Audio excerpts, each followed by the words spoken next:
जय सिया राम। सब सुख लाए तुम्हारी सरना, तुम रक्षक काहू को डरना। हनुमान जी की उपासना में सहस्त्र नाम का बहुत उल्लेख देखने को मिलता है और उसकी बड़ी महिमा है।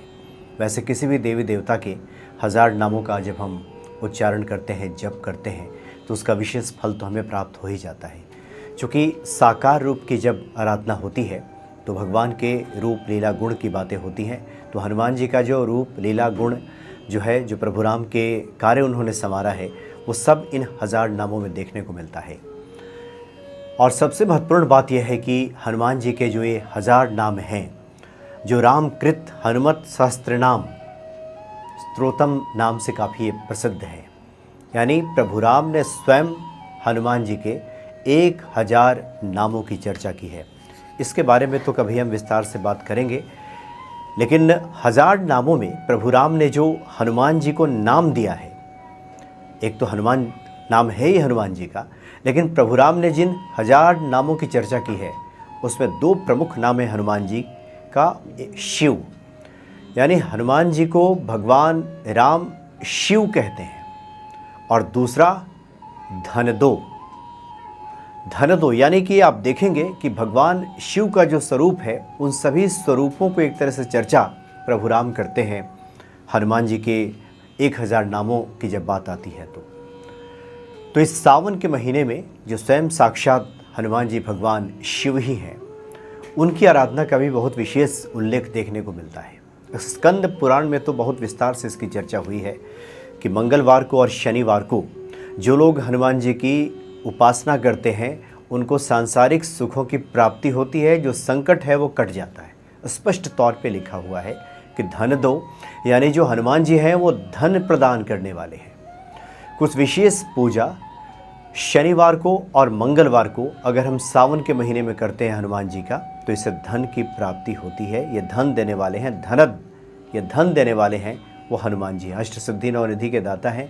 हनुमान चालीसा में इसका उल्लेख तो मिलता ही है, लेकिन प्रभु राम अपने मुख से कहते हैं कि आप तो धन दो हैं, यानी कि धनद, धन प्रदान करने वाले शिव हैं, ऐसा प्रभु राम कहते हैं। तो शनिवार चूँकि है कल, तो शनिवार को विशेष तौर पे एक हनुमान जी की आराधना के बारे में हम बता रहे हैं। इसकी तैयारी दरअसल शुक्रवार से ही हो जानी चाहिए। नियम व्रत जो है, यानी कि ब्रह्मचर्य का पालन, शुद्धि, पूरी तरह से शारीरिक शुद्धि भी, मन की शुद्धि भी, और शनिवार को स्नान करने के बाद हनुमान जी के निमित्त 11 गुलाब के पुष्पों की माला इसमें तैयार की जाती है। 11 पुष्प की माला लाल धागे में पिरो करके, और इसमें सुई चुभो करने के नहीं, उसमें डंठल उसका बांध करके 11 जो गुलाब की माला है वो तैयार किया जाता है। या तो हमारे घर में हनुमान जी मूर्ति रूप में विराजित हो, विग्रह रूप में, तो बहुत अच्छी बात है, और नहीं तो फिर मंदिर में जा कर के ये आराधना की जाती है। हमारे घर में विराजित हैं तो विधि जिस प्रकार से है कि चमेली के तेल में सिंदूर मिला करके और हनुमान जी को पहले चोला अर्पित करें, उनको इत्र आदि अर्पित करें, और उसके बाद ये जो पुष्प की माला है हनुमान जी के गले में पहना दें। और हनुमान जी का एक विशेष जो मंत्र है, ओम हंग हनुमते रुद्रात्मकाय हुंग फट, 11 माला का जप करना होता है इसमें। ओम हंग हनुमते रुद्रात्मकाय हुंग फट, ये रुद्र का आकार है हनुमान जी का, ये साक्षात भगवान शिव हैं। इसलिए सावन के महीने में इस मंत्र के जप के साथ 11 पुष्प की माला गुलाब की हनुमान जी के गले में पहना दिया जाता है, और वहीं बैठ कर के हनुमान जी से प्रार्थना करें, हनुमान चालीसा का पाठ भी करें, और हनुमान जी से प्रार्थना ये करें कि जो धन संबंधी समस्या है वो हनुमान जी दूर कर दें, और इस संसार को चलाने के लिए, इस संसार में जीवन यापन के लिए जिन चीज़ों की आवश्यकता होती है वो सब आवश्यकताएं हनुमान जी पूरी कर दें, ऐसे हनुमान जी से प्रार्थना करनी होती है। और ये प्रत्येक शनिवार को सावन में करें तो बहुत अच्छी बात है। और जब पूजा समाप्त हो जाए तो क्षमा प्रार्थना आरती वगैरह करने के बाद 1 गुलाब के पुष्प की जो माला है, उसमें जो 1 गुलाब की जो पुष्प है उसमें से, उनके माला से एक निकाल करके वहाँ से तोड़ करके अपने पास रखना है, और उसको धन के स्थान पे उसको रख दिया जाता है। इसे धन वृद्धि का योग बनता है।